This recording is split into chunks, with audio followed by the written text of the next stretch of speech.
গোটৰ মহিলাসকলৰ কাৰণে আহি গ'ল ভাল খবৰ। তো আপোনালোকে 10,000 টকাটো যি ডক্টৰ হিমন্ত বিশ্ব শৰ্মাই যে দিয়া কথা আছিল, সেই টকাটো আপোনালোকে কেতিয়া লাভ কৰিব সেই বিষয়ে কিন্তু আজি আপোনালোক এই ভিডিঅ'ৰ মাধ্যমত জানিবলৈ পাৰিব।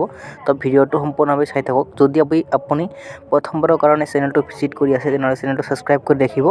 তো ডক্টৰ হিমন্ত বিশ্ব শৰ্মা ছাৰে কি কৈছে সেইটো শুনক। এখন আঁচনিৰ কথা আমাৰ বাইদেউসকলে মোক প্ৰায়ে সুধি থাকে যে 10,000 টকাৰ যিখন আঁচনি আছিল সেই আঁচনিখন আমি কেতিয়াকৈ আৰম্ভ কৰিম।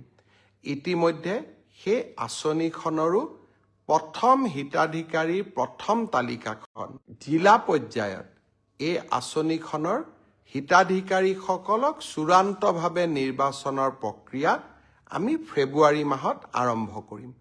ইতিমধ্যে 32 লাখ আই মাতৃক এই আঁচনিখনৰ বাবে আমি প্ৰাৰম্ভিকভাৱে নিৰ্বাচিত কৰিছোঁ আৰু জিলা সমিতিসমূহে এই আঁচনিখনৰ চূড়ান্ত ৰূপ দিব।